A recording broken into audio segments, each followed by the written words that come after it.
Bütün жерде татар мәктәпләре ябыла, татар кафедрасын яптылар дип әйтергә була. Һәм нәрсәгәдер мөрәҗәгать итү, мәсәлән, Татарстан хөкүмәтенә. Татарстан хөкүмәте ул Россиянең бер структурасы. Татарстан хөкүмәте дигән нәрсә юк, республикада Россиянең бер структурасы. Ягъни Мәскәүдән нәрсә килгән, шуны эшләячәкләр, хәтта арттырып та эшләячәкләр.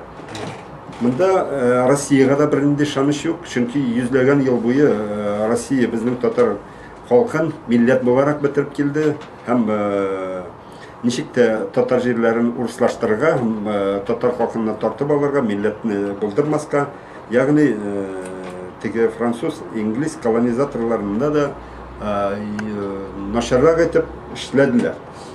Мин нәрсә дип әйтергә телим? Шушы шартларда, диктатура шартларында безгә нәрсә кала? Безгә урамга чыксак, шундук иң әзе штраф 20 мең, 30 мең. Булай кулга алынулар, төрмәләр, диктатура, монда турыдан-туры әйтергә кирәк, диктатура ныгыттырган урнашты, 37 ел килде. Bütün dünyada tarihte Tatar halkı bilgili, bizim tarihi bilen. Şuşu halkının tilin, medeniyetin, umumen dinin bitirirge tırışıp bu Resey'nin yetekçileri hatta garantidagın bizning konstitutsiyon hukukumuzni yoqlamıyorlar, buna bitirirge tırışırlar. Hem biz mecbur. Müracaat ite dünya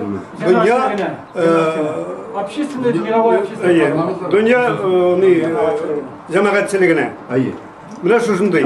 Şiitte yaşauşu Tatarlarga hem andağı demokratik devlet yetekçilerine bizde Şiit illerde örnek Tatar halkının örnek mekteplerin açıp jiberirge.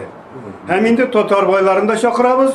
Şuşu Şiit ildekilerinde, üzerindekilerinden şuşuları finansiye ettirge. Buna şulay.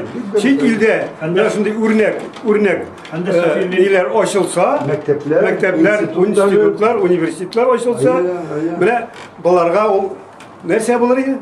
İkinci marşı bilen. Naşater bulur ya.